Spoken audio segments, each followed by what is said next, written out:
Hello, ladies, gentlemen, and non-binary pals. Welcome to the RWBY Radio Podcast. Woo! Once again, we have a lot to talk about. We've had a fantastic episode this week. So much to go through for what was essentially a filler episode, but damn did it give us the content we wanted. First of all, before we get into it, joining me, my wonderful guest this week is the one and only SparksRise. Hello. Hey. How are you doing today? Good. In the RWBY onesie. Oh, so we're in the merch. Fantastic. I've got my brand new Bees hoodie on, so we're repping the merch today. Right, so of course, this is going to be a spoiler-filled podcast. This is going to be talking about the most recent episode, Sparks, which is, I believe, episode 5 of this volume. Yeah, if you're not a first member, wait till tomorrow when this comes out. We are going to be talking about everything in this episode, so spoilers are now in effect. So, once again, quickly kick it off as the amazing intro rolls. As I mentioned there, Sparks, whilst we do get some fairly important information, it does kind of feel like a filler episode, doesn't it? Yeah, definitely. Especially with the montage, it's kind of. I'd like to know how much time they've skipped at this point. So as the intro closes down, we get this nice long shot of Atlas Academy before Penny rudely awakens all of Team RWBY. For their Yang being a mood. Oh, Yang being a So he has all of them being a mood here, aside from RWBY's hyperactivity, waking them up for their first day of being huntresses. So I'm guessing this one takes place the day after the initiation. This first Possibly, bit. Yeah. RWBY being super enthusiastic. Oh yeah, we immediately get RWBY up and alert whilst the others are a little sleepy. And so we go through this montage. We get Sean turning up for briefing, only for Marrow to give him the puppy eyes. It's so cute. And take away his coffee. And then we go through. We start this montage of kind of them going through their early day, their first few missions as being huntresses and huntsmen. We get RWBY and Crow doing supply missions. We get RWBY and Weiss clearing, I think, the landing pad. Yeah, it looks like it. Of which, awesome tag team move from them. That was like a really cool move. You get Weiss comes in and slices at one of the Grimm before RWBY finishes it off. Weiss lists up the last two for RWBY to kill, and then she summons a giant sword to obliterate the rest. Scenes like that really show how far they've come in their fighting styles and just how easily they can take out some Grimm now. And we get Ren and Nora, as it goes through, we get Clover giving this speech monologue saying about how, with all the supplies being moved to fix Amity Arena, Mantle's more at a threat. So we get Ren and Nora defending the wall. There's a few Grimm come in. Also, Nora braiding Ren's hair. It's adorable. She's obsessed with everyone's hair, I think. But it's amazing. I love getting moments with them, but I'm also worried about them this volume. Oh, yeah. There seems to be tension. I imagine we're going to get back onto that in a moment.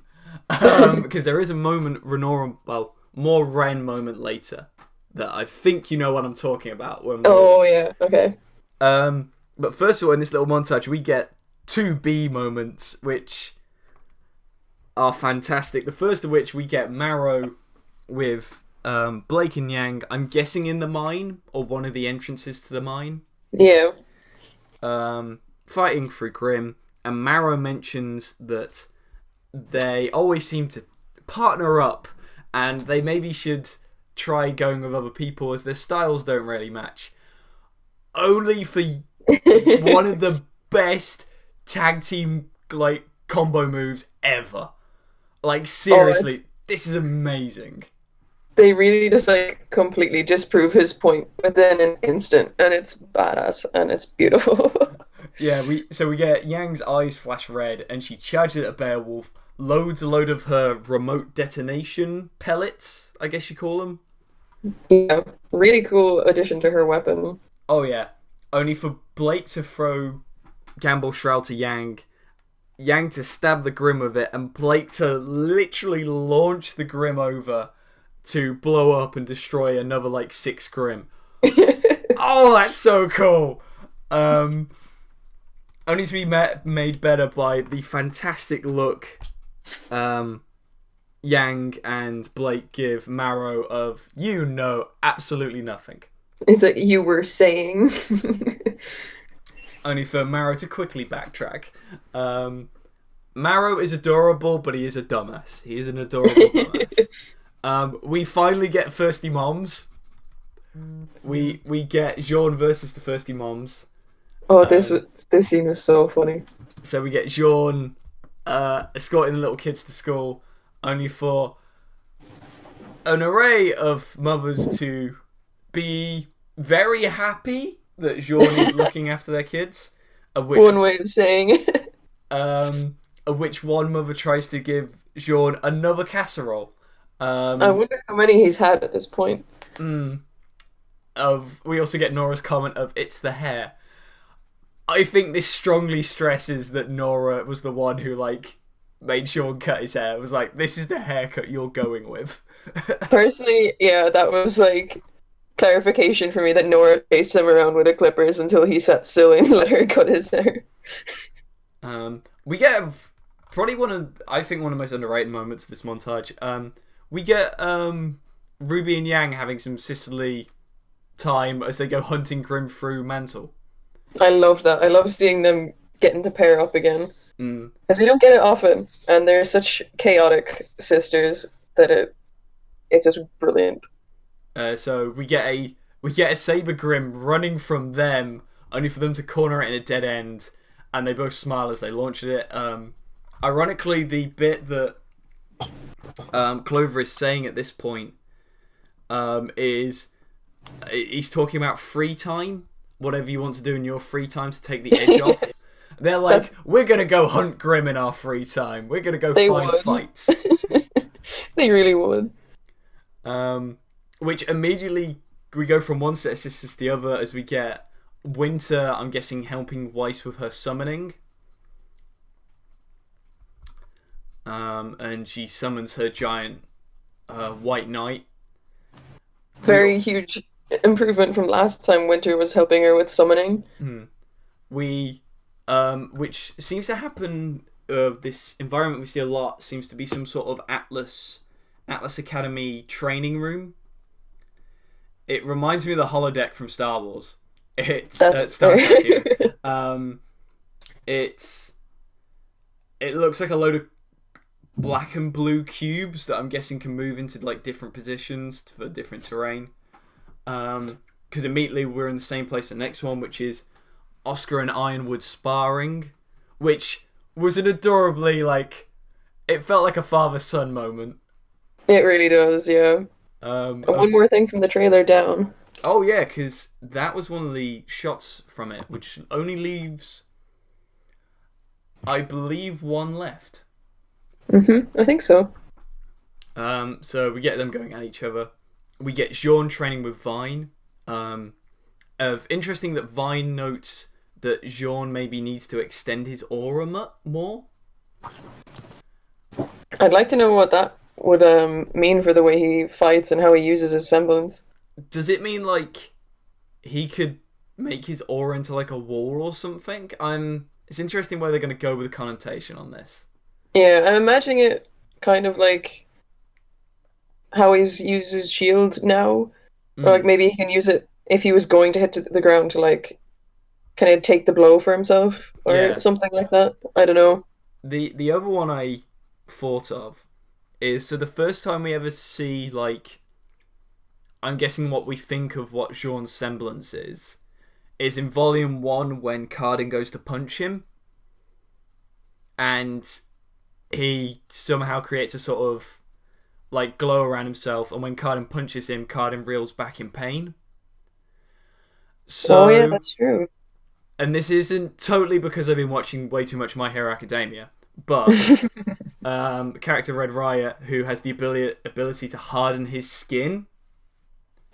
Oh yeah. I'm thinking maybe with Jean, it might be that he can channel his aura to almost act like a second skin. That would be interesting. And he has so much of it that it would make him quite the tank. Yeah, it has been noted that I imagine it's been noted that he has a very large aura, and the only one we've really seen to have a ridiculous amount and probably more would be Hazel, because Hazel's seen to tank ridiculous amounts of blows. Yeah. So yeah, it would be interesting to see what he could do with it. Speaking of Renora, as we did earlier, we get Ren training with Elm, only for Elm to break his ribs. Yeah, Elm to completely destroy Ren. And we get a very angry Ren get back up and immediately just says again. I'm worried for that boy. He's been very focused. Would focus be the right word? Yeah, focusing on the mission, focusing on training. Like his interactions with Nora have just been strained. It's just seemed off, and I don't know if I'm like trying to read too much into it, but I hope that they have a talk or something at some point. I don't know. I feel this is setting up some form of talk. Last week when we had Pagoda on the podcast, which I'll get back onto later because I want to brag that I got at least half my predictions right. I had thought this episode would be the Ba Sing Se-esque one that is long rumoured, which now everyone thinks is next week's. I feel there's gotta be a Renora talk coming. The way they've gone about it, surely that's what they're setting up, right? Yeah, there's been more than one moment. It's kind of been in a few of the episodes now, so I definitely think you could be right.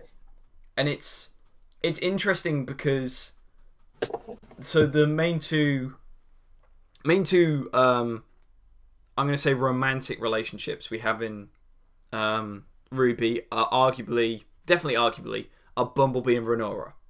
Yeah. And it's very interesting that again we're definitely going to be having a Bumblebee talk soon. Definitely. But with the Bumblebee moment, it feels very more that it's going to be a talk about how they're how well their relationship's going. That they're feeling, they have these emotions for each other and they want to take it further.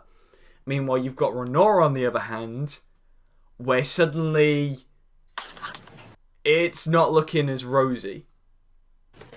Yeah, it's seeming...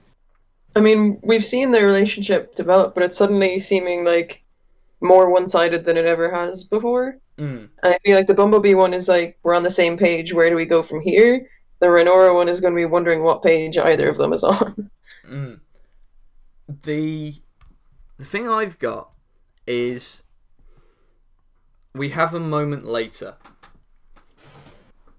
which I would talk about in a moment, but there's something else in that scene that will easily distract us, so I'm going to mention it now.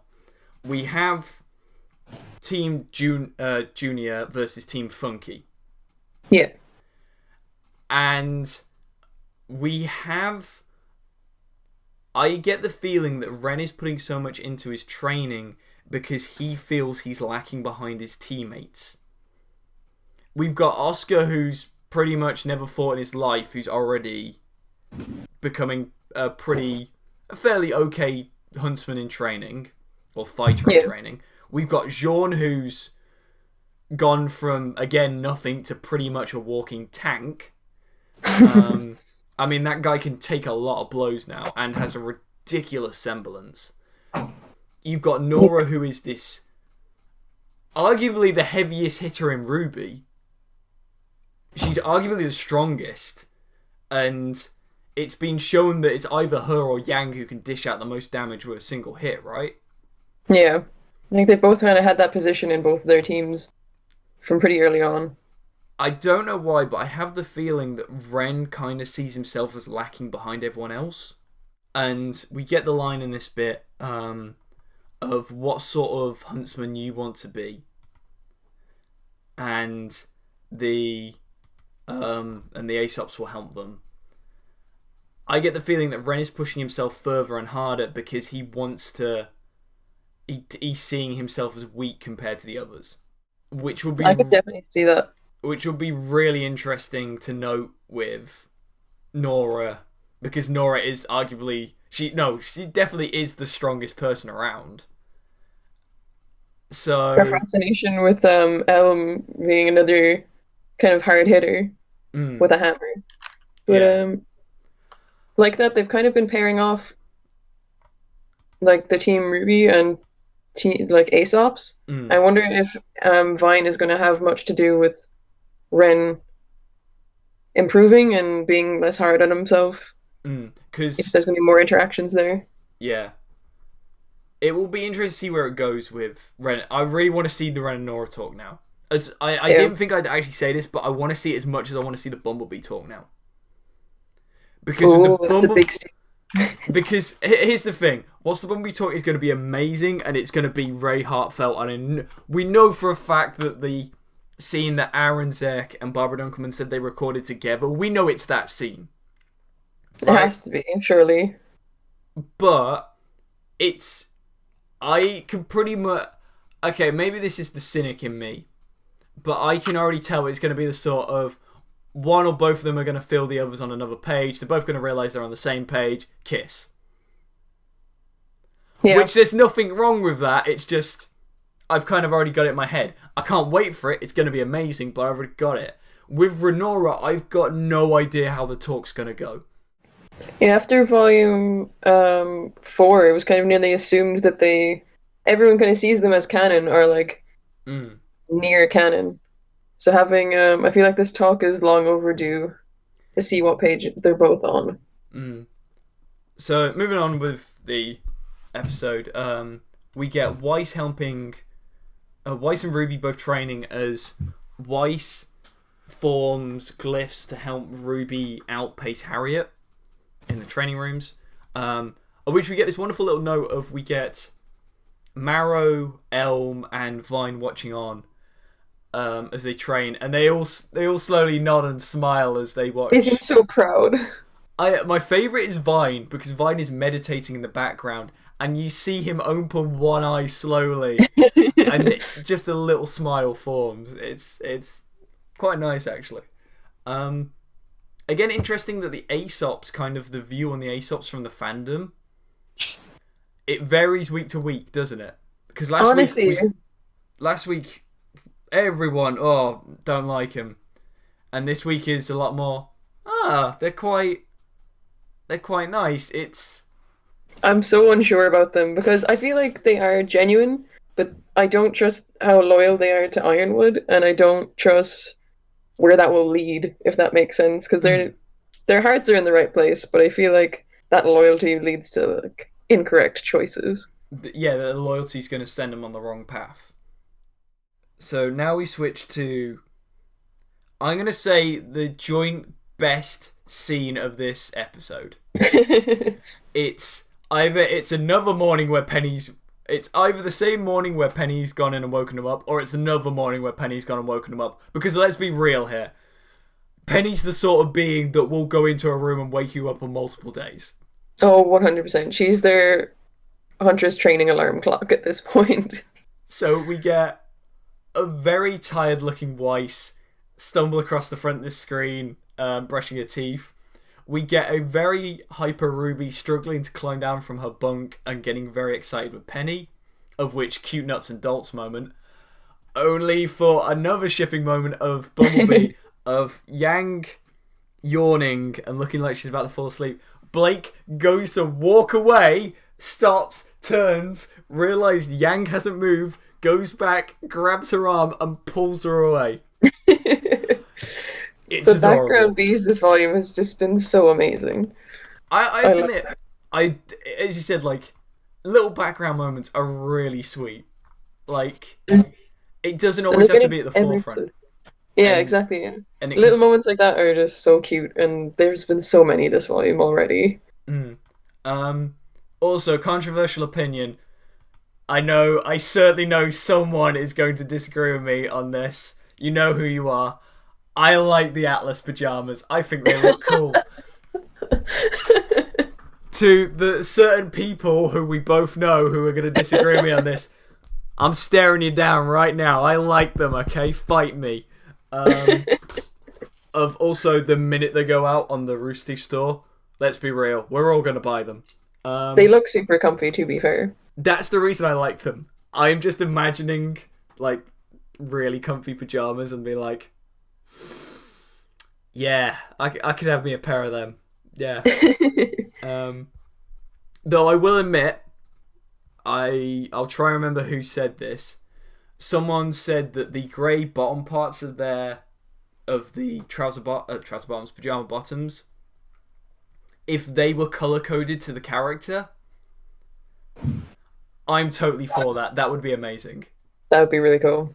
Like red for RWBY. I'd have no self-control if they were in the store. Oh. Also, easiest cosplay, right? Yeah, the comfiest Comic-Con ever. You just need a wig, pajamas. Woo! Let's go. And so, also, this moment is, I don't know, there's just something about the whole animation, the whole pace. It's just really good. Also happy to see bunk beds back again. Oh, yeah. Like, they have, it's kind of bunk beds built into the wall, I guess. Seems to be. It's very military-esque. Yeah, it seems very military, but it's nice that we once again get Yang and RWBY top bunks, and below them Weiss and Blake. It's very adorable. We then get, I'm guessing this is, as you said, this montage is probably over several weeks, because we then get Jean going into a briefing with 2 cups of coffee. He's got one for Marrow. He's got one for himself. He's learned that Marrow will take it. Of which we get quite an adorable little, I'm going to say bromance moment of cheers in the morning meeting. So we get Clover finishing out his little speech, so what's it going to be? And then we get to what I say is the other best shot of this episode. Yes. We get several freeze frames of, I'm guessing, different meetings or the same really long meeting, with RWBY very excited, Yang fed up, Weiss looking sad, and Blake immediately falling asleep. And as each shot progresses, they look, everyone but RWBY looks more and more tired. RWBY looks more and more excited until I think it's the third screenshot. Weiss is leaning on RWBY asleep, and both Blake and Yang are asleep in their chairs. Only for the final shot is Yang resting on RWBY's other shoulder, Blake asleep in Yang's lap with Yang's arm around her, and RWBY kind of looking, I'd say, slightly nervous, if kind of, my team are all absolutely knackered. Yeah, I think that sums it up. It's a really cute scene.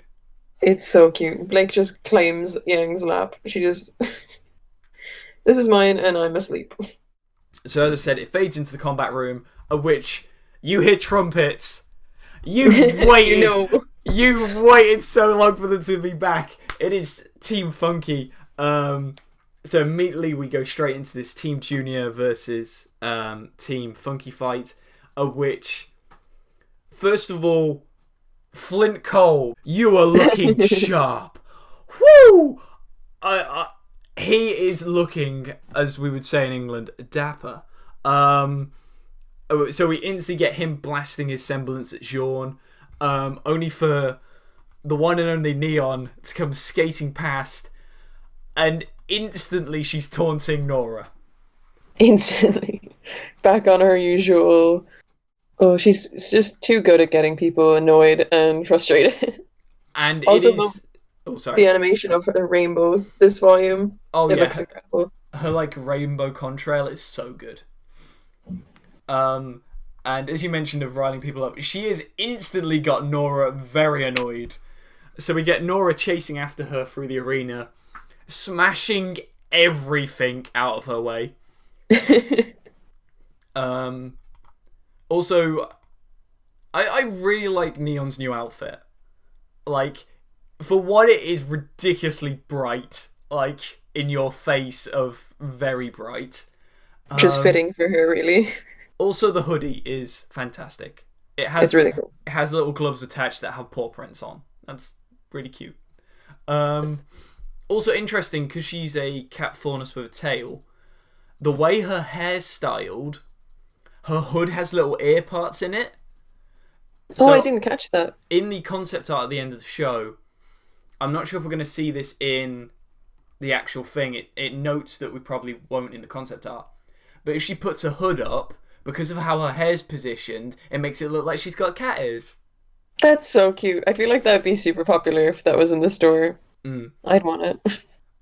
So we get Nora chasing after, destroying everything. We get Ren fighting one of the Team Funky members we haven't met, which is Ivory with an I. That's 2 eyes. Once again, RWBY and its grammar strikes again. Of which we get Neon angering Nora even more with the line, "Wow, your boyfriend's actually holding his own.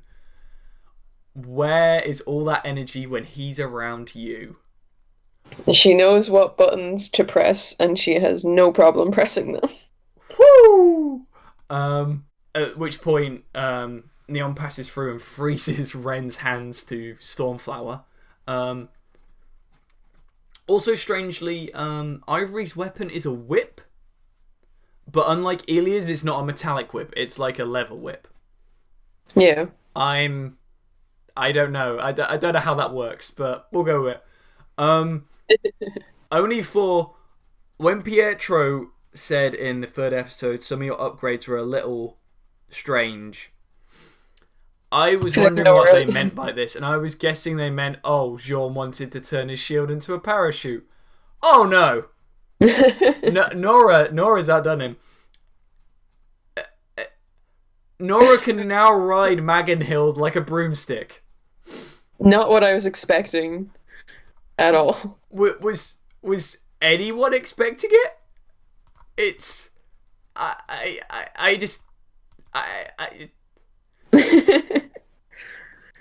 it takes a lot to get me speechless, let me tell you. Also, how does it work? It's like she just firing off like one stream of energy, or is she like firing off multiple grenade blasts? Like, how does this work?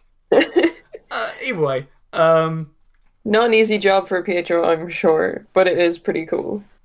So, first of all, props to the animation department, because as this fight goes on, it's kind of like a rectangular arena with 4 sets of square walls in the middle for like a second area, a smaller second area on the inside.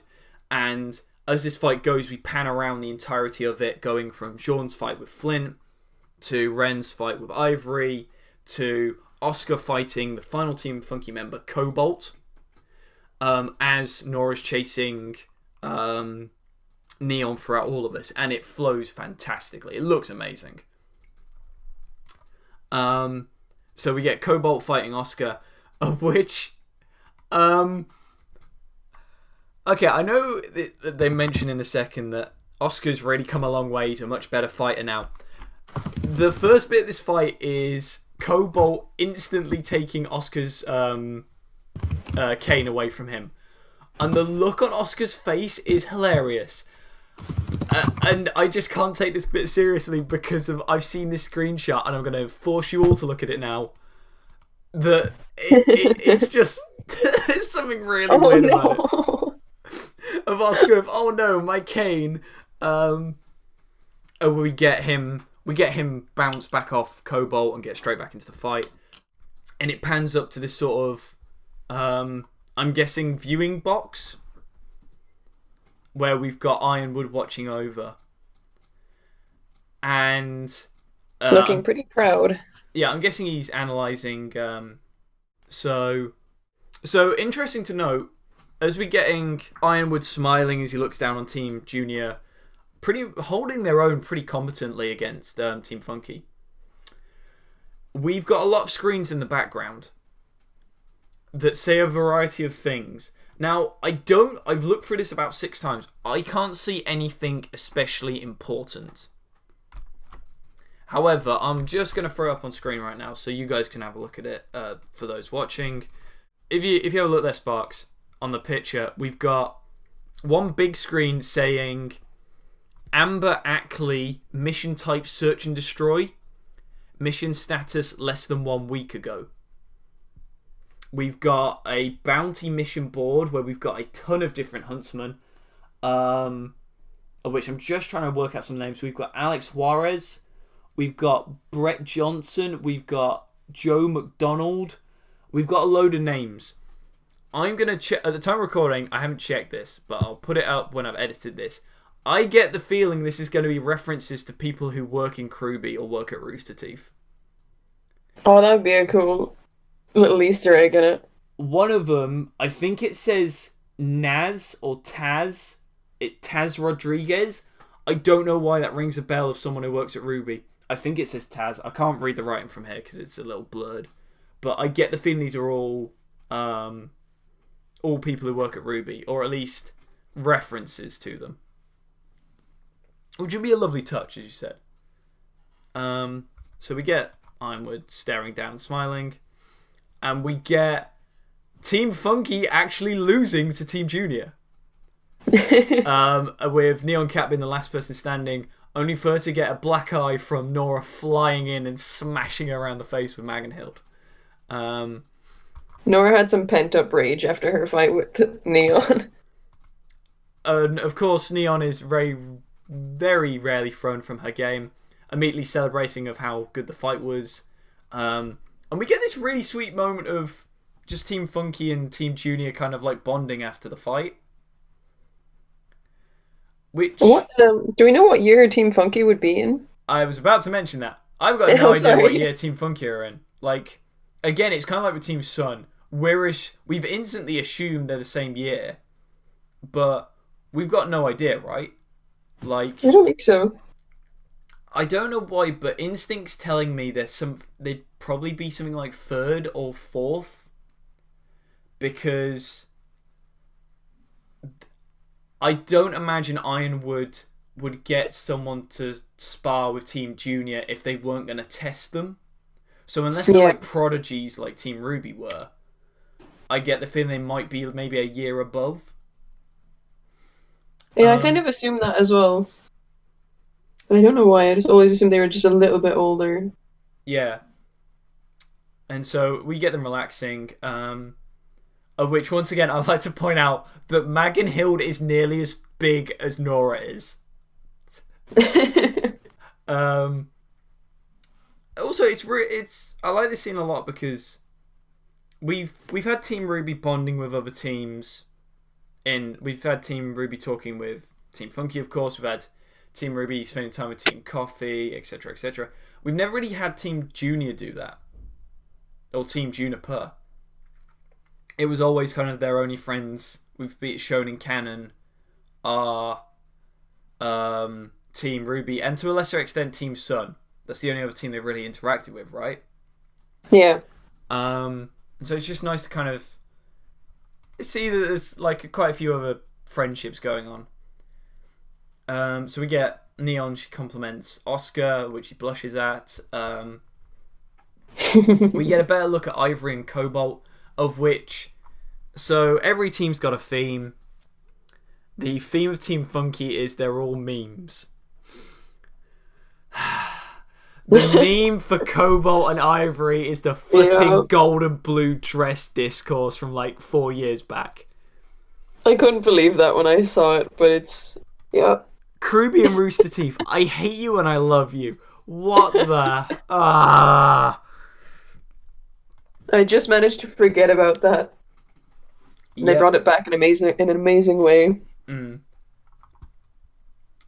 And so we get Team Funky saying, do you want to go grab some lunch? We get Cobalt being turned into a sandwich by Nora's imagination.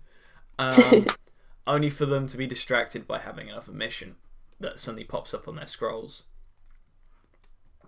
Really shows the separation between people who are still students and people who are now huntsmen. Like, they're on the job.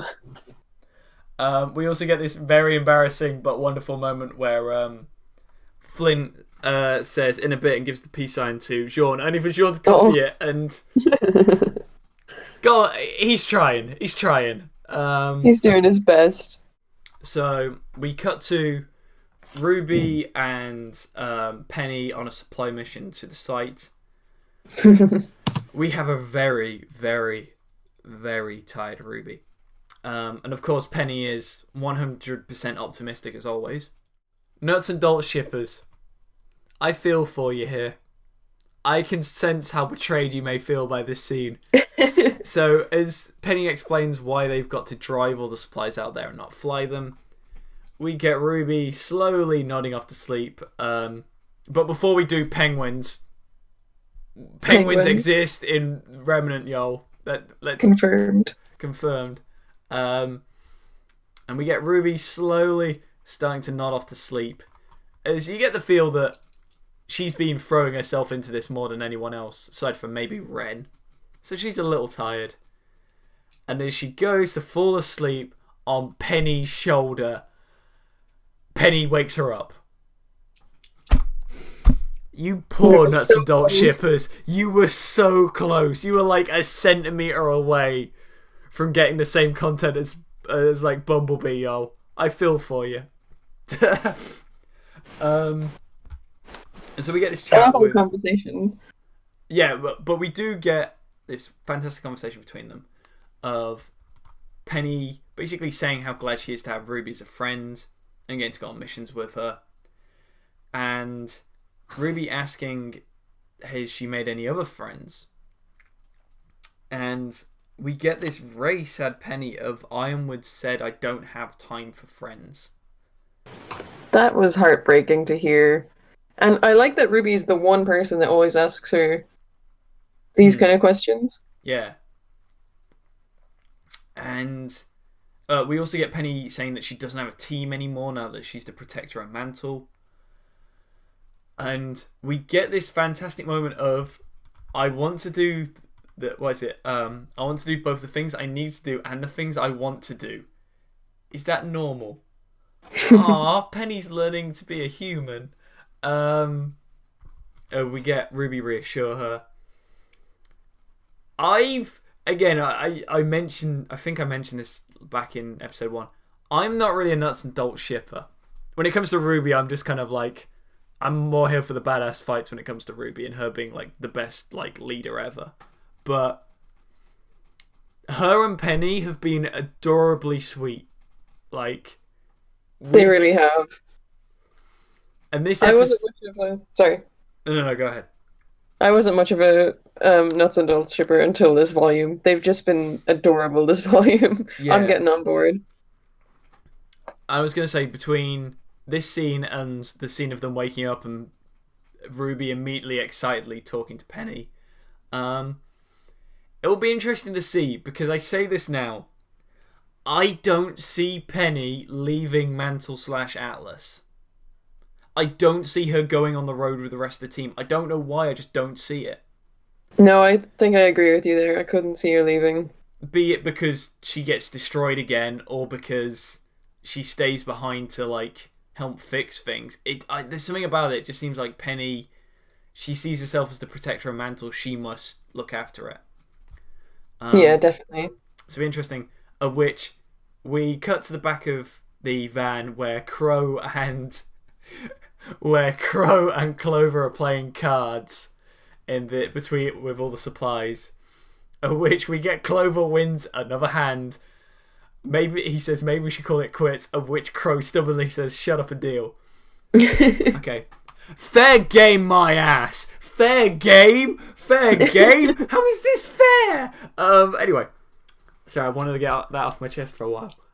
So we get them in the back of the truck, and regardless of if you ship this as like a bro TP or as like romantic, this scene is really good. So yeah.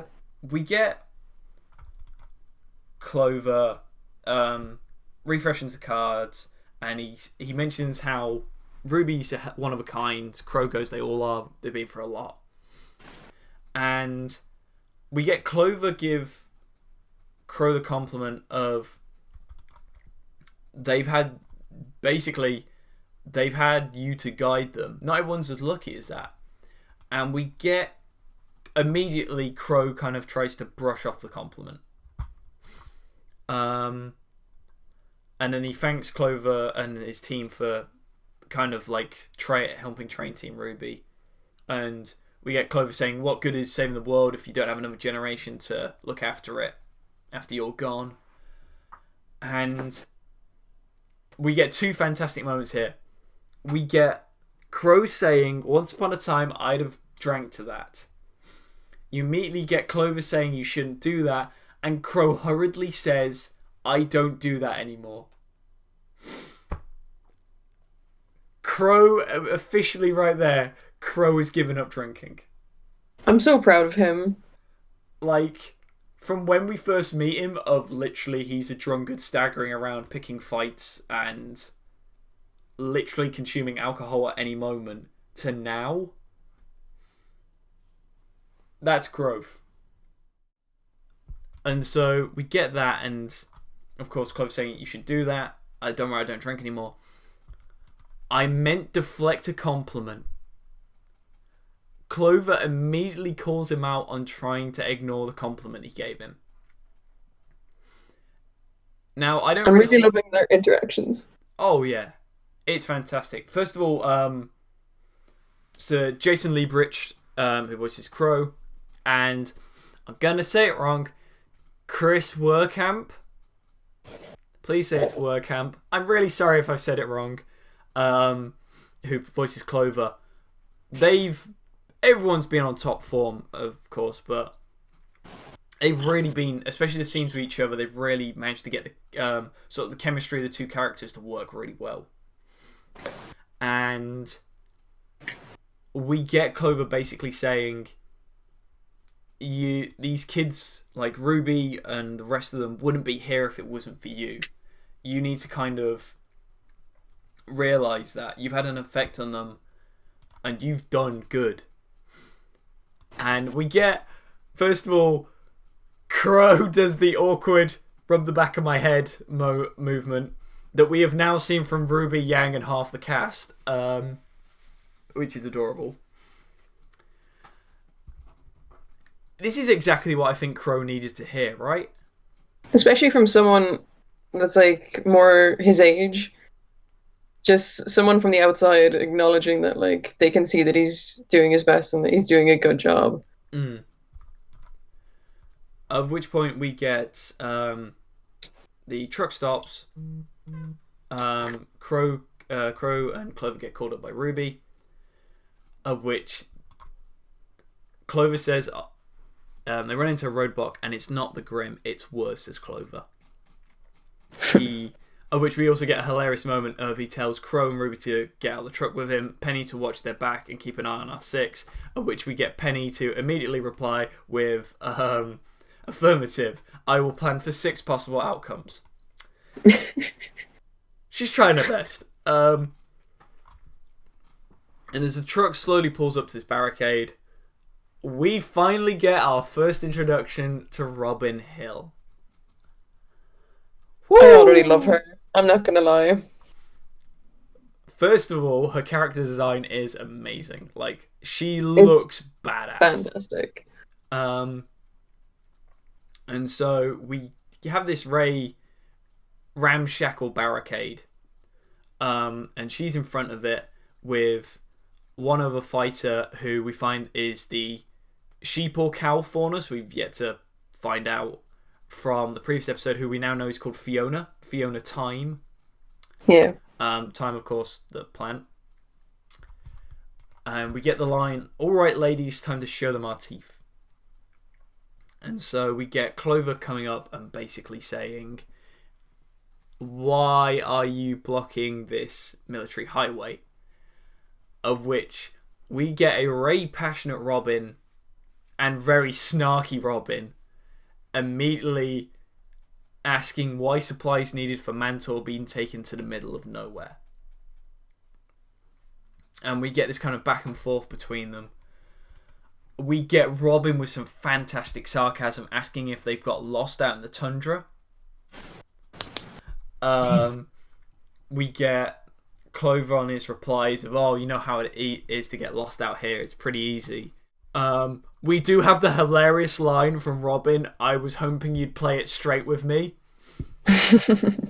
I'm not gonna say I'm not shipping her with anyone right now. I'll just watch the show as it goes. However, I have been on Tumblr and Twitter and Reddit. Let me tell you, most people ain't saying she's straight. I can guarantee you that one. And so we get her admitting that she knows about what's happening at the SDC mine and her wanting to know. We then, as this conversation goes on between Clover and Robin, you get the feel there's history between them. Yeah, definitely. I feel like they knew each other, whether they were in Atlas together, maybe even on the same team, or at least knew each other. I was about to bring that up. Do you think they went to Atlas Academy together, and do you think they were on the same team? It'd be interesting if they were. I definitely feel like they have an idea of what they stand for. I think, and there's a moment later that kind of makes me think it further of like they know something about each other on more of a level than just like he's seen her propaganda for council member. Yeah. Oh, try one again. Yeah, there we go. And so we get this moment, and she starts bringing out the sort of things of how Mantle is suffering, and it has an effect on RWBY, and Robin kind of takes that to her advantage and kind of presses on. One of the most interesting points of this is she then offers out her hand to Clover. She has a gloved hand of everything but her first finger. So it's like a normal glove but fingerless on the first finger.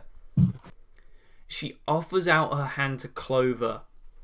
It doesn't have to be difficult, just tell me. And it focuses on her hand.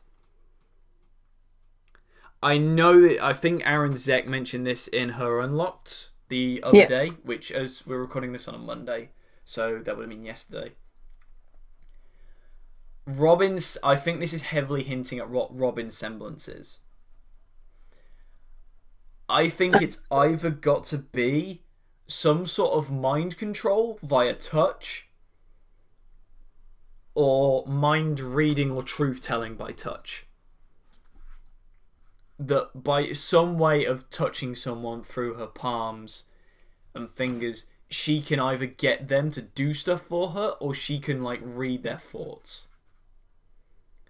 Because we instantly get Clover back off. This was the moment I was talking about, where I feel like if it's tied to her semblance, he knows what her semblance is. Of which, by the look on Clover's face, it's a mixture of a lot of emotions of kind of fed up, annoyed, and a bit of disappointment. Why have I got the feeling that he's had Robin use this semblance on him before, or he's seen Robin use this semblance on someone before when maybe she shouldn't have? Oh, I don't know why. There's something about the way that went around. Or maybe she made Clover give up something that Clover wouldn't have done normally. It's the kind of dynamic of it. Of Clover's gone from Ray, I wouldn't say cocky, but Ray, he's got a kind of swagger to him. He's brushing aside what Robin's saying. But the minute she offers out her hand, I'm going to have to pass on that. And he does not look happy at all. And before she starts questioning RWBY and Crow, Robin's smile disappears as well. I will bring back the tagline for this series: who you can trust. I want to trust Robin because she's badass and cool, but I'd be a fool if I didn't think for a second that maybe, just maybe, she might also be doing some shady things as well. It's really difficult this volume to know who to put any kind of faith in. Everyone has something they want, and it's hard to tell how far they'll go to get it. So we get a turn of questioning on RWBY. RWBY immediately gets a rise out of RWBY, of which, before she can go any further, Clover kind of stops RWBY to make sure she doesn't say anything, I'm guessing. Of which Clover once again says, "Let us through." And we get Robin say, "You've misjudged the situation one way or another. These supplies are going where they're supposed to go. Mantle." And we get this standoff moment between them as everyone slowly reaches for their weapons. Only for, as they're doing this, Robin to say, "Now where's the fun in that?" And we get this almost Western-style standoff. Only for Penny to burst out the back of the truck, pull out I think it's 6 different swords, and politely asks Robin to call off the huntresses approaching the back of the truck. Everyone turns around, there's no one there. Robin relents, and 2 huntresses appear. Joanna and May, they're called, who are invisible? Yeah, I couldn't tell if that was like they have the same semblance, if one of them is like masking them with their semblance, or even if it was like I don't know, some sort of tech thing. It was interesting. I've also seen that apparently they could also both be twins. I haven't seen this exactly, but apparently their eye colour matches up. That was my first thought, that they just have the same semblance. We also we get Robin says, "The protector of Mantle, huh?" And we get Penny looking very sad. And so we go from this, and Robin relents and lets them through. And as they get back in the truck, we get Clover, as they're about to go back in, turns around and says, "I think this confirms what you were saying, Sparks." He turns around and says, not with any sarcasm, whatever, he honestly says, "Good luck in the election." This interaction I feel like both of them, I don't know who to trust. I just can't decide. I feel like whoever I put my money behind, I'd be wrong. And as they drive away, we get the happy huntresses gather around Robin. We get Fiona ask, "What now?" And we get Robin's final line, "I want to know why Amity Coliseum is suddenly so important. Whatever it takes." On that ominous note, let's move on to the next bit. I did appreciate that she didn't actually attack them. It makes me trust her a little bit more, but I'm still unsure. Do you think she wasn't going to attack them anyway, or do you think it was the arrival of Penny? I think there's a good chance that Penny being there tipped the scales, and she didn't risk it. Instead of a 4-on-3 fight, that it was a 4-on-4 fight. Yeah, and Penny is a powerhouse. Oh yeah. So we then get Winter and Weiss practicing with their summoning, of which we get Winter's summoned a giant Beowulf, Weiss has summoned her White Knight. I'd like to point out, in this fight, Winter's Beowulf slices off the knight's head to kill it, as the knight rams its sword through the Beowulf in the stomach to also kill it. I believe that's what you'd call a Pyrrhic victory. You know, like Pyrrha. I knew you were going to say that, and I hate it. I am not going to say what this is, if this is going to reference something later in the volume or later in the series, but we'll find out. And we get this back and forth between Weiss and Winter, of Winter saying, "You've come a long way, but you've still got these maddening touches. You made them work for you, though." And we immediately get Weiss with some sass of that almost sound like a compliment. And we get Winter almost taken back by how brazen and, I'd say, cheeky Weiss has been. And instead of her usual stern thing, we get Winter, really opening up and saying, and laughing and saying how much Weiss has kind of grown now that she's stepped away from the family name. Yeah. And we get Winter saying that it was the best decision she personally ever did was to get away from it. And she says that Ironwood would always have a place for Weiss. The second time this has been offered to her. And Weiss turns it down, saying our kingdom isn't supposed to be like this, fearful and withdrawn.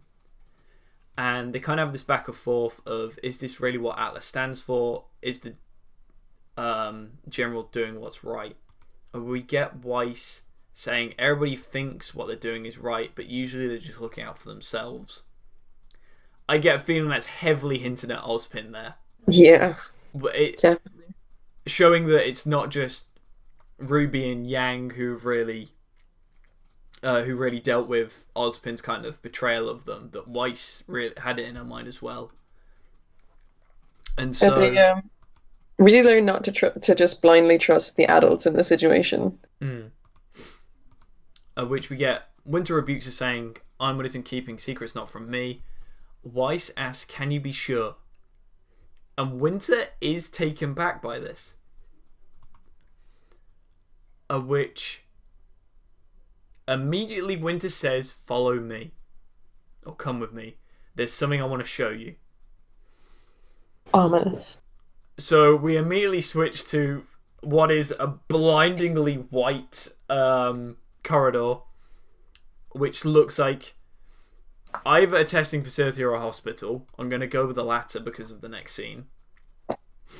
With a lot of people in, I describe them as jumpsuits. I'm not really sure how to describe those outfits. And a lot of security cameras. And a lot of security guards. And Winter takes Weiss through this facility. We get several different shots of them going through it. Security cameras following them the entire way. Until we get to this room with an observation deck. And Weiss goes into the observation deck. Winter goes down into the room it's watching over. Which is this fairly large room with a counter with some food on it. We've got paintings on the walls. We've got a lot of medical charts on the wall. And a old white-haired woman in bed.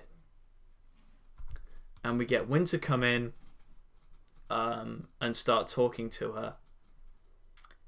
This is the Winter Maiden. We finally get to meet her. Well, from a distance. She looks very frail. She does. And the only really bit we get about her that I'd say is canon of her backstory of the Winter Maiden is her saying, I like hot tea on a cold day, reminds me of home. Wherever home may be. So wherever home is, it can get cold. That's all we know. They're not giving us much to go on with the Winter Maiden just yet. The other thing we've got is she's got a painting next to her that evidently she's working on. And the several paintings on the wall we can assume are hers. I'll have to check this again. I'm pretty sure the paintings are all concept art from earlier volumes. Because one of them is Minstrel Railway Station. One of them I'm fairly sure is the cliffside from the start of Volume 1 where they fight the Possession Grim. One of them is... what's the menagerie place called? Kuno Kawana? Yeah. And the other one I think is also of Haven Academy. So... a lot of hints to anima there. Who knows? Seems like if she's seen those places herself, she's travelled a lot before she was confined to this room. And so we get Winter talking to her, serving her tea. And we get a very, I would say concerned Weiss looking on. And it cuts to a scene after of the Winter Maidens now asleep. And we find her name is Freya. That is spelled F-R-I-A. Multiple things this could be referencing. I know for a fact Freya means cold in quite a few different languages. Yeah. Also, in Norse mythology, there are several different gods with the names starting FR and with an I in. You've got Freya, Freya, Frigga, Frigg. It could be any of those. And we get Winter saying that she is the only person allowed to see Freya. And Weiss realizes that Ironwood has chosen Winter to be the next Winter Maiden. This was a big moment of trust for Weiss and Winter. I think we're still unsure about Winter, but to just walk Weiss right into where they're keeping the Winter Maiden and tell her what's going on. And you've got to imagine not many people know about this. No, definitely not. And we get Weiss, I wouldn't say angry, but going through of the General Ironwood basically groomed the Winter's entire military career, has had her under her wing since she joined the military. Aren't you a little angry at this? And she speaks of how she was, but she understands it and sees it as a privilege and her chance to do a real difference. Yeah. Okay. All I could think about during her explanation was Pyrrha. Yeah. She didn't get the chance to even come to that conclusion and process it like Winter did, but I feel like she would have had a similar outlook on it. So you remember how I mentioned a Pyrrhic victory a second ago? Too you ready well. for some angst? Oh no. Pyrrha died a Pyrrhic victory. She lost, but her loss ensured that RWBY could beat Cinder. We've just had Winter technically lose to Weiss via a Pyrrhic victory. Are we going to have the same situation again where Winter, as the Winter Maiden, may have to lose, or before she can even get the powers, she may have to lose to ensure that someone else can win? I don't want anything bad to happen to Winter, but it's not looking good. There's too many red flags. Her getting the powers just seems too easy. It seems too straightforward right now. I would say I don't see Winter dying this volume. No, I don't think it'll be this volume, but I've been wrong before. And so we get Winter saying that she can do some real good for Atlas and then Remnant. And saying that whilst it wasn't her choice originally, it's her choice now. And she's made it her own. Of which we get Weiss saying, I guess we've both done that. Loving the Schnee bonding in this episode. As you said, we really kind of get them opening up to each other and fully trusting each other. And it's a big sign of trust from Winter to Weiss. Definitely. She's known about this a long time, but she's chosen to trust Weiss. The interesting bit will be, will Weiss keep her secret or will Weiss tell the rest of her team? Will that mean that 2 RWBY members have a secret about a maiden? Potentially. Before we move on from this to the next bit of this scene, I would like to know, in this room, there's 2 very familiar things. Identical, that we've seen before. I hate it. From Beacon's chamber, I'm going to say the device to transfer the maiden powers from one person to another are there. So many red flags. So many. This is just... Is Ironwood going to let this happen naturally, or is he going to, let's say, play gods in this case, and as we know there's 2? I can't imagine Ironwood would be someone to take a chance. That's why he has Winter being the only one that can see the Winter Maiden, the only one that can interact with her. But see, I don't even know if he'd take the risk of just letting it happen naturally. See, here's the thing. If you just went from what Ironwood's position, what Ironwood's doing, he's isolating this poor old woman. What he's doing is wrong, but at the same time, I hate to say this, I can understand why he's doing it. Yeah. Because right now, you know Salem's plotting, you know she's going after the relics, and she's bound to make a move on Atlas soon. you cannot risk the Winter Maiden powers going to anyone. It could go to a 2-year-old. And we also know that Tyrion's after it. Tyrion's Salem, Watts, Hazel, whatever. They'd be after the Winter Maiden to open the vault. So could you imagine like an infant suddenly having Tyrion bear down on them? That's terrifying. And with Winter, it's someone we know is military trained, is a fighter, who'd probably have the best chance for these powers, etc., etc. But to guarantee that Winter's the next one, what he's doing is horrid. It really is. Again, I'm assuming that she's getting medical care. I assume that she consented to this, but it's still like she did. I doubt she had many options. Yeah, I imagine probably, considering how old she is, she knows about the Maiden powers. She probably knows them better than anyone else. She probably realizes that this has to be done so that it doesn't go to some random person who has no chance. Yeah.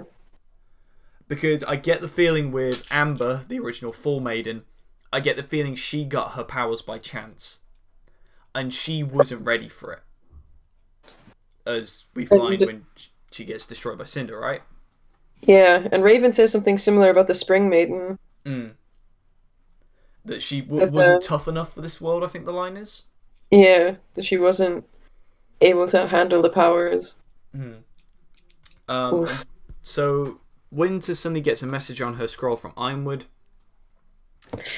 Yeah. And it's everyone's favourite a-hole. And by favourite, I mean one we want to kick in the face.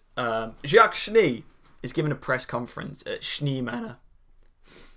Of which I'd like to point out, on this news feed, we've got several things come up on the bottom, including missing journalist found slain in her Midtown apartment, and perimeter wall damage last month, resources and funding are slashed.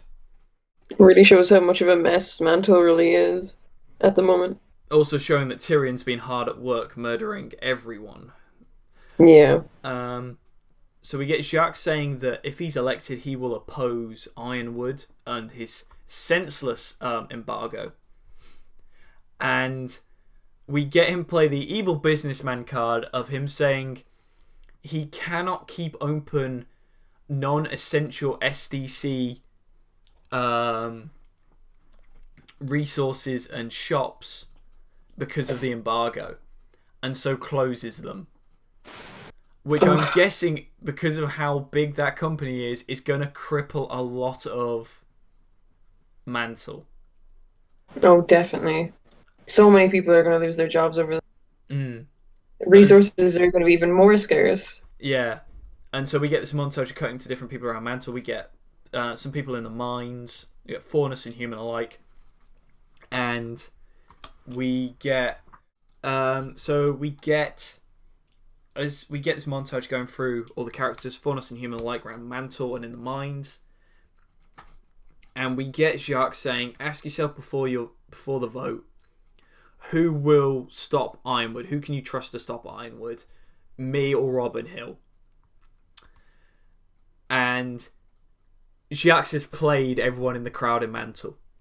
Because suddenly everyone is agreeing with Jacques.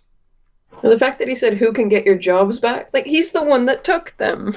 Yeah, he's like, he shouldn't be allowed to play that card. He's played the card of, oh, I'm suffering just like you, when in fact it's him who's played this.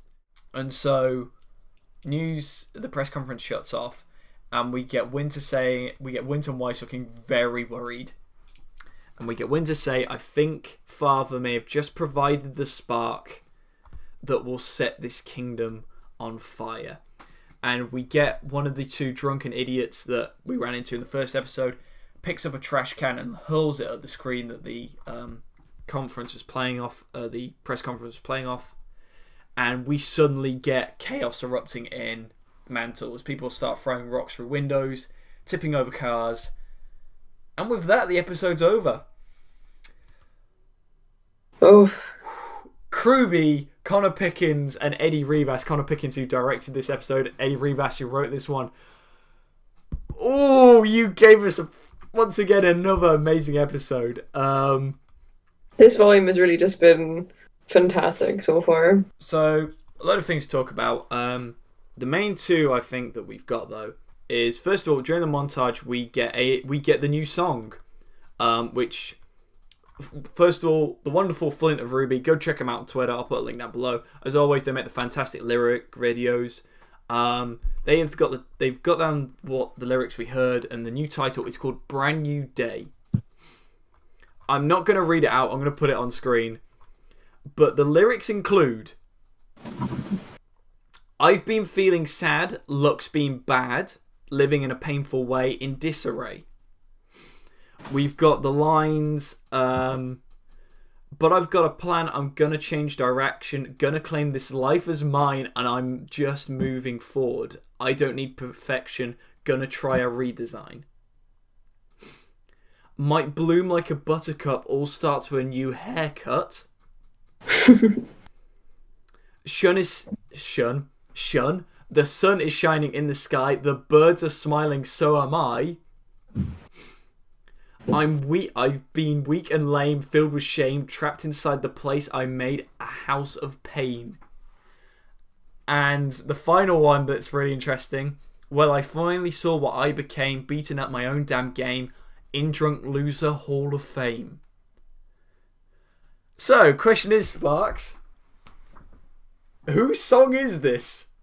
It's so hard to tell. There's so many. It could be multiple people's. I mean, part of it sounds very Blake to me. Especially with gonna reclaim this life. This life is mine, moving forward. And the new haircut, references to the sun always make me think of the bees.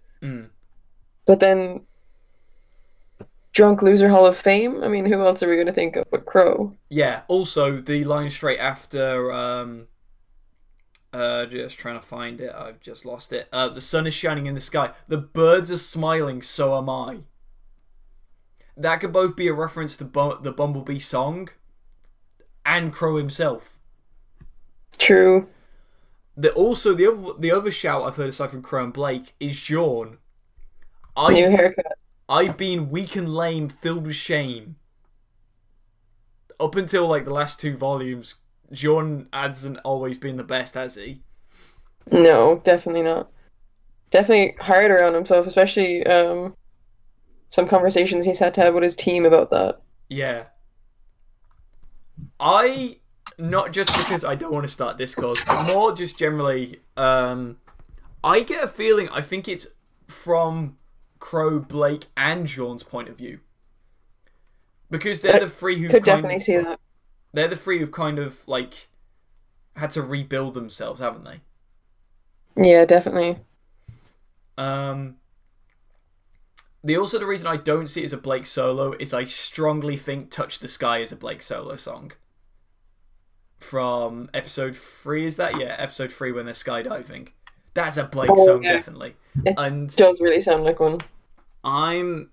Again, I'll have to check this, but I'm pretty sure in each volume, I don't think anyone's ever got 2 solo songs in one volume. Yeah. But maybe a group effort for this one. So, I think it's time we wrapped up the podcast. Cool. But before we get on to saying goodbye and all, ladies, gentlemen, non-binary pals, the wonderful Sparks, thank you so much for coming on the podcast. Thank you for having me. It's been fun. If you didn't know, I have had the absolute pleasure for 5 weeks on the trot now of having some amazing RWBY writers here. We've had the wonderful Bethany Jenkins, aka Bloodraven. We've had Empress of Edge. We've had Pugota. Now we've got SparksRise. If you haven't checked out stuff, I strongly recommend it. And not only that, coinciding with this podcast coming out this week, on this Sunday just gone, she released One More Promise. You need to go check it out. So Sparks, if people want to go read One More Promise, if they want to go read some of your amazing writing, or just follow you for some good RWBY content, where can we find you at? I'm on AO3, Sparks at SparksRise, and same for Tumblr, SparksRise, and I usually post my fics there as well. There you go. That's pretty much it. Of course, I will put the links down below. I strongly suggest you go follow them. Trust me, some really good writing. And some very good memes at times. I'm going to slide the one we're talking about. Slide it onto the screen right now. Oh, no. Yeah, no one will forget it. Of course. Quite proud of the latest one. It was very... The fact that the voice actress for Harriet reblogged it, that says it all, I think. I was fangirling hard when you told me that. I was freaking out a little. If you're still looking for more RWBY content, well, first of all, you're listening to this on YouTube. So thank you very much for listening. It's been great to have you here. If you could give this a like, if you want to give it a comment, you want to ask a question, want to talk RWBY, I'm always up for a bit of RWBY discussions. If you want to subscribe as well, hit that bell icon. That would be lovely. You can also find me over on Twitter and Tumblr as JournoJ on Twitter and John the Journalist on Tumblr. Right, but before we go, my usual question every week, Sparks, is I ask my guest one thing you want to see from the rest of this volume, of which I've had to amend last week after, for the fourth successive week, someone said a bee's kiss or bee's talk. So now it is one thing you'd like to see that's non-shipping and one thing you'd like to see that is shipping from the rest of this volume. Okay.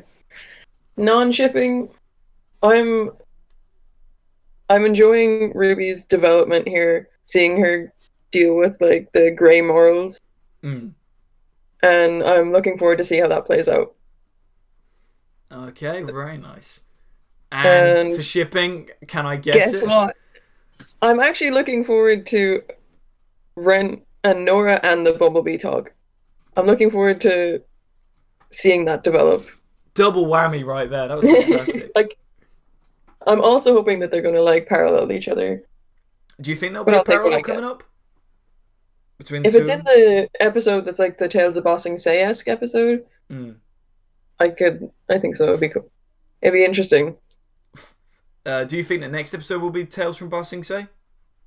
Definitely potential for it if it's the supposed downtime. And it looks like from the thumbnail, and Penny are the ones that might be going to the rally, or that they're all split up a bit on the day off.